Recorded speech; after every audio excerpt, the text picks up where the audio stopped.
I cannot overstate the dramatic power that this room has. This room is called the Nutcracker Castle, and what we can see here is the facade of the castle, equipped with the wooden drawbridge, being guarded by 2 knights in shining armor. But you can hear that fountain in the background. There's a fountain that runs all throughout this room. So this whole room has a very chlorine smell to it. This has always kind of reminded me of the creature from the Black Lagoon. Tons of spotlights and twinkle lights. I mean, everything about this is medieval.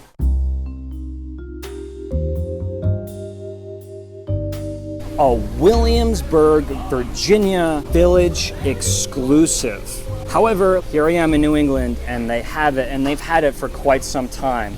This one, entitled Williamsburg Pineapple. Check that out. And then we have this secondary label on the back. Look at that. Very interesting. You don't see this all the time.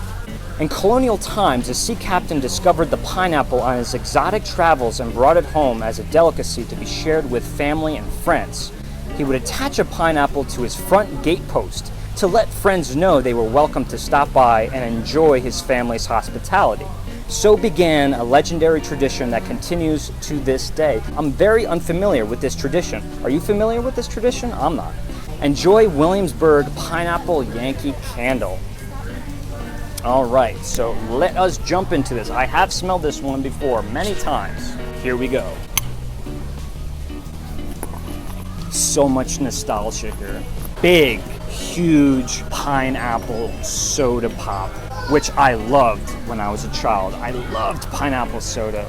And check this out, there's a cream soda, like frosty cream soda, because there's a vanilla quality that's pretty apparent. So this is very interesting for me because a common descriptor that I hear all of the time is effervescent. Effervescence is, just in case you don't know, is carbonation in a liquid. Think champagne or soda. It's not a smell. It's not something we can smell. It's more a sensation. It's the CO2 from those bubbles tickling our noses. And I never really use that word effervescent when I'm smelling candles. There is an effervescent quality to this candle. Can I explain it? I can't. But when I smell this, it's giving me that fizzy soda tickling my nostril sensation. How do they do that? Do you guys know how they do that? So do you remember Orange Julius? I think it's still around, but it was no question much more popular decades ago. What it was a concentrated orange liquid that would be mixed with cream and sugar and ice, essentially. It was a smoothie-like beverage. Imagine for a second that there was a pineapple Orange Julius, because I'm kind of getting that creamy, sugar-fied smell, that frozen dessert aroma. And I'm also getting a little bit of orange too, like an orange creamsicle. And there was a candy, I believe they were called Cream Savers. They were Lifesavers hard candy, but instead of just having the fruit, there was the addition of cream, and it was all kind of blended together. It's undeniably, I defy anyone to challenge me on this one. Pineapple gummy bear. We could even just say straight up pineapple Lifesavers. A lot of sugar in here.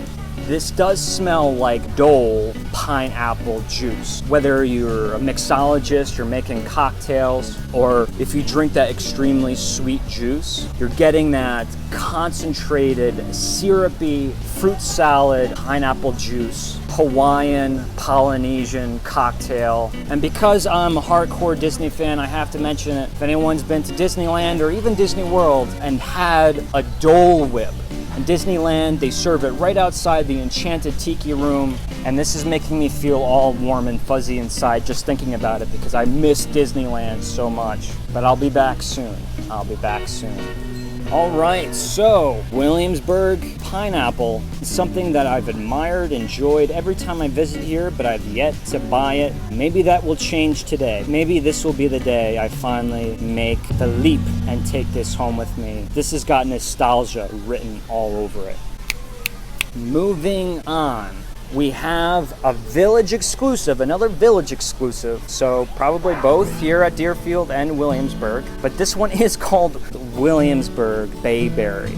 But this is one that I have not experienced yet. No better time than the present to jump into this candle, share my thoughts. Here we go.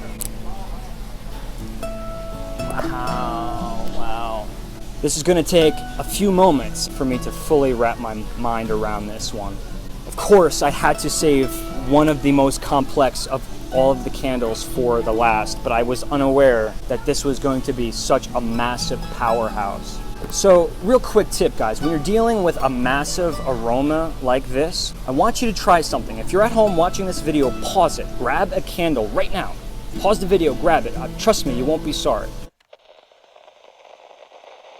This is a massively intense candle. What is very helpful is to be able to turn down the volume so that when you smell it, it's not too overbearing. So if you have a candle in front of you, I want you to try this. Take off the lid, and if it doesn't have a lid, just take the candle, put it up under your nose. Not like this, not like this, not like this. And now don't breathe in through your nostrils. Don't breathe in through your nostrils. Breathe in through your mouth. Do you smell it? You smell it, don't you?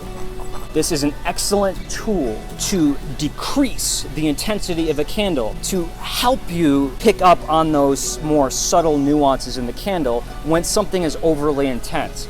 This is a tactic that I use when tasting wine all of the time.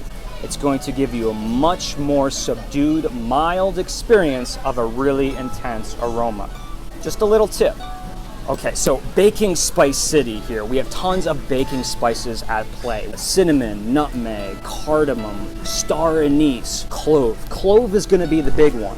But they're all melded together, they're all fused together, and it gives this candle such a warming quality. There's a warmth to this candle because of those baking spices. So if you steep spices for like potpourri purposes, this is something you've got to check out. Bayberry is both sweet and tart, and that's precisely what's happening here. Imagine like a sweet cherry fused with a cranberry. And what always pairs well with cranberry? Orange zest. Orange zest, cranberry are always a nice pairing, and I'm definitely picking up on that dried orange zest, adding to that potpourri effect. So let's talk about the herbaceous notes. We are getting tea leaf, bay leaf, pine needle, like a blue spruce pine needle, and rosemary, savory rosemary. We're also getting some bitter, spicy greens. Think about arugula or like endive. That star anise is what's leading me to think of black licorice aromatics. Interesting. There is a Christian church incense smell. A very fragrant, ignited wood incense smokiness. And I'm wondering if there's a little bit of frankincense or myrrh included in this candle. What's making me think that that's a huge possibility is that I can easily see someone mistaking this candle for a Christmas candle. This smells like the holidays with all of those baking spices and potpourri elements with that Christian church incense thing going on. This is really starting to paint a portrait of the Christmas or holiday season.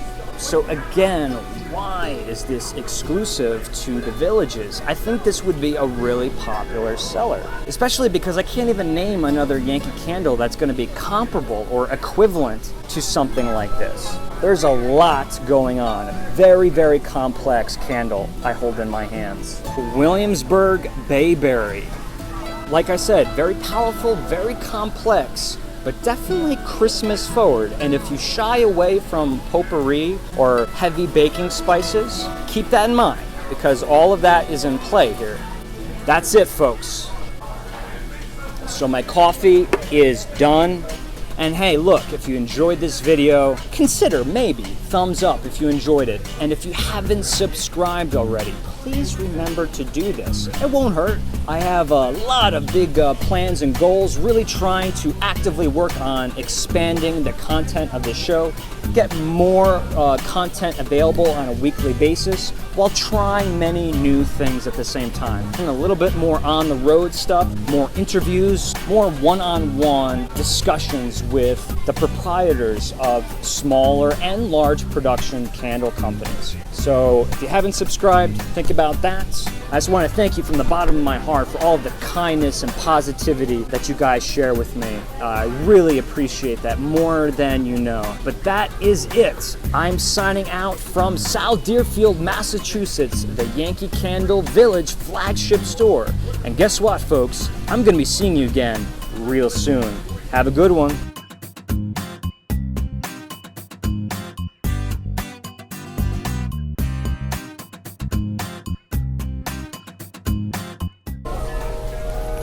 Wind chimes. Are you a YouTuber? Yeah, I am. You are? Yeah. That's so cool. Can I follow you? Sure. Because I saw you vlogging. Want to say hello to the viewers? So we have a potential new follower of the Candle Enthusiast channel. What brings you here today? It's a great place. It's very, very awesome. And what is your favorite Yankee candle of all time? Your personal favorite?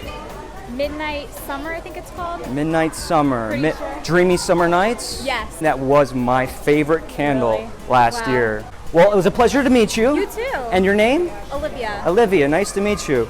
All right, guys, nice to meet Olivia. Bye. Thank you so much. I've experienced a lot of effervescence.